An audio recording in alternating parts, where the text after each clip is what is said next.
کے بارے میں مجھے معلوم ہے کہ یہ نمازی تھا، نہ یہ معلوم ہے کہ عالم تھا، نہ یہ معلوم تھا کہ دیندار تھا، اتنا معلوم تھا ایک غریب شخص تھا، ایک پلے دار شخص تھا، اس کے سوا کچھ نہیں جانتے۔ کہا اس کا کوئی تو ہوگا، ہاں ہاں ہے، جنگل میں چلے جاؤ، ایک کٹیا میں ایک غریب عورت رہتی ہے، اس کی بیوہ رہتی ہے، اس سے جا کے پوچھ لو، اس کے کوئی اولاد نہیں ہے۔ اب اس بیوہ کے پاس گھر پہنچے، دروازہ بجایا، ضعیفہ سے پوچھا کیا تمہارا آدمی بڑا پرہیزگار تھا؟ کہا نہیں۔ کیا متقی تھا؟ کہا نہیں۔ پرہیزگار تھا؟ نہیں۔ عالم دین تھا؟ نہیں۔ ولی اللہ تھا؟ نہیں۔ شیخ الحدیث تھا؟ نہیں۔ بہت بڑا مفکر تھا؟ نہیں۔ ارے کا کچھ تو ہوگا؟ کا کچھ بھی نہیں تھا، پلے دار تھا۔ اپنے کاندھے میں رزق حلال کی خاطر بورے بھر بھر کے بازار سے اٹھا کر گھروں میں جاتا تھا، جائز طریقے سے اپنی پرورش کرتا تھا، میری پرورش کرتا تھا، مجھے جائز کما کے کھلاتا تھا، اس کے علاوہ اور کچھ نہیں ہے۔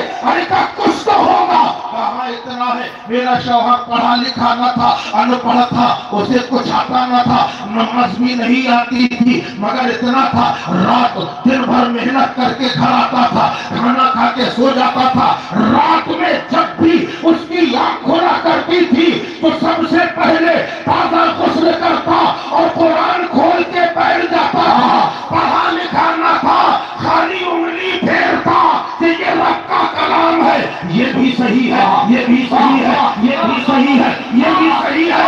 اب ذرا غور کرو کہ اگر کوئی قرآن میں انگلی پھیرے تو انگلی میں مٹھاس پیدا ہو جائے، اور جس کے دل میں قرآن ہے اس کی ہستی میں مٹھاس ہو۔ نعرہ تکبیر، نعرہ رسالت، عظمت قرآن کریم، مسلک اعلیٰ حضرت دارالعلوم برکات الحدیث، جشن دستار بندی۔